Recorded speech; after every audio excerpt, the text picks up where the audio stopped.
ये वीडियो है after implant instructions के लिए, मतलब इम्प्लांट होने के बाद क्या क्या इंस्ट्रक्शंस है उसके लिए। इम्प्लांट होने के बाद आपको बेसिकली 3 टैबलेट लेनी है। 3 टैबलेट हम लोग जनरली प्रिस्क्राइब करते हैं। उसमें पहली टैबलेट होती है ऑगमेंटिन। ऑगमेंटिन ये जो है ये एंटीबायोटिक है। ये आपको 3 दिन लेनी है। इससे आपको एसिडिटी हो सकती है। अगर आपको एसिडिटी हुई तो एसिडिटी की गोली घर में कोई भी ओमेस-डी या पैन-डे आप साथ में रखो। एसिडिटी हुई तो ये गोली आप साथ में ले लो। ये सुबह शाम लेनी है। 3 दिन या 5 दिन हम लोग आपको बता देंगे। मिनिमम 3 दिन, मैक्सिमम 5 दिन। इससे ज़्यादा आपको लेने की ज़रूरत नहीं पड़ती है। दूसरी गोली होती है मेट्रोजिल। मेट्रोजिल में एंटीबायोटिक होती है। ये जो एंटीबायोटिक है मेट्रोजिल, ये भी 3 या 5 दिन के लिए आपको लेनी पड़ती है। अगर दांत में इन्फेक्शन होता है या पहले साइट पे इन्फेक्शन होता है तो हम आपको 5 दिन के लिए लेने बोलते हैं। अगर जहाँ पे इम्प्लांट डाल रहे हैं वो साइट अगर प्रॉपर होती है, वहाँ पे इन्फेक्शन नहीं होता, तो हम आपको 3 दिन के लिए लेने के लिए बोलते हैं। तो ऑगमेंटिन और मेट्रोजिल ये 2 एंटीबायोटिक आपको 100% लेनी है। इससे अगर बहुत लोगों को एसिडिटी होती है, बहुत लोग क्या करते हैं गोली लेते नहीं, क्योंकि एसिडिटी की वजह से पेट दर्द कर रहा है, इसके कारण हमने गोली ली। तो वैसे सिचुएशन में क्या होता है कि इम्प्लांट फेल होने का चांसेस ज़्यादा रहता है। That's why never do that, always take antibiotic. अगर एसिडिटी ज़्यादा हो रही है, अगर ऐसे नहीं जा रही है, तो इंजेक्टेबल फॉर्म में आती है। कोई भी आपके नियर मेडिकल डॉक्टर के पास जाके आप उसको इंजेक्शन फॉर्म में एंटीबायोटिक आप ले सकते हो। तीसरा गोली रहता है पेन किलर। वो हम जनरली लेते हैं किट्रोलिटी या एंजोफ्लैम। बहुत लोगों को पेन किलर की एलर्जी होती है, तो वो पेन किलर की अगर एलर्जी रहे किसी की तो आप डोलोस 650 भी ले सकते हो। माइल्ड पेन किलर रहते हैं। या फिर आपके एलर्जी के हिसाब से आप चेंज करके भी देख सकते हो। ये पेन किलर, ये 3 टैबलेट जो है, ये 3 टैबलेट मस्ट है। इसके बाद अगर आपको इनकी वजह से एसिडिटी होती है तो एसिड की टैबलेट मस्ट है। अब ये दवाई लेना कब है?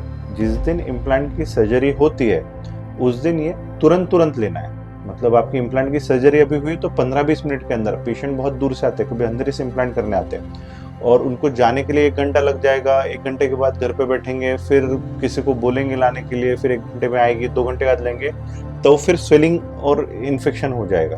तो इम्प्लांट कभी भी है, ये इम्प्लांट सर्जरी जैसी होती है, उसके बाद तुरंत आपको लेना है। इसके बाद ये हो गई जनरल मेडिसिन। अब इसके बाद कॉम्प्लिकेशंस इम्प्लांट में क्या आ सकते हैं? कॉम्प्लिकेशन इम्प्लांट में ये आ सकते हैं, आपको पेन ज़्यादा हो सकता है। आपको अगर पेन ज़्यादा हुआ तो आप पेन किलर 2 नहीं तो 3 और थोड़ा ज़्यादा पीरियड के लिए ले सकते हो। उससे कोई फर्क नहीं पड़ेगा। जब पेन आपको ज़्यादा होगा आप एक की जगह 2 पेन किलर खा सकते हो। दूसरा और एक कॉम्प्लिकेशन आता है ब्लीडिंग होते रहना। जो साइड से है ब्लीडिंग होते रहना। अगर साइड से ब्लीडिंग हो रही है तो आप उसमें घर पे एक छोटा सा उपाय है, टी बैग रहते हैं ना, टी बैग लेके आओ, वो दांत में दबा के रखो, ठीक है? या कॉटन लेके आओ, कॉटन दबाओ, या टी बैग दबाओ, या फिर आइसक्रीम खाओ, आइसक्रीम से सेक दो। गरम से कभी सेक नहीं देना, आइसक्रीम से सेक दो। बर्फ लेके बर्फ मुंह में रखो, आपका ब्लीडिंग रुक जाएगा, ठीक है? ये ब्लीडिंग रोकने के लिए घर के उपाय। अगर इससे भी नहीं रुकती है तो आप क्लिनिक आ जाइए। क्लिनिक में कभी भी फ़ोन करिए, हम आपको यहाँ पे क्लिनिक में, हमारे पास जेल्स होती है, ब्लीडिंग जेल्स होती है, ब्लीडिंग की दवाई होती है, हम आपकी ब्लीडिंग रोक के देते हैं, फिर आपको भेजते हैं। जनरली ब्लड थिनर पे जो पेशेंट्स रहते हैं उनको हम जो टेक्निक यूज़ करते हैं वो पंच टेक्निक यूज़ करते हैं। तो हम उसमें ब्लड थिनर रोकने नहीं बोलते, हम लोग उसमें एजेंट्स डाल के हम ब्लीडिंग रोक के फिर आपको क्लिनिक से भेजते हैं। ये होगी जनरल मेडिसिन।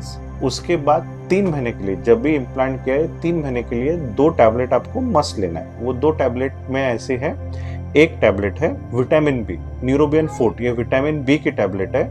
इसमें विटामिन बी जो है आपको 90 डेज लेना है, कोई फर्क नहीं पड़ता। विटामिन डी आपका वाटर सॉल्युबल है, आपका यूरिन से वॉश हो जाएगा, ठीक है? तो विटामिन बी आपको लेना है। सेकंड टैबलेट लेनी है आपको कैल्शियम विटामिन डी की। कैल्शियम विटामिन डी की टैबलेट जो है वो वीकली 1 बार लेना है। कितना? वीकली 1 बार। Calcium vitamin D tablet weekly आपको 1 बार लेना है 3 महीने के लिए, क्योंकि वो कैल्शियम विटामिन डी जो रहता है वो इम्प्लांट को हड्डी में पकड़ने के लिए हेल्प करता है। इसके लिए वो कैल्शियम और विटामिन डी लेना पड़ता है।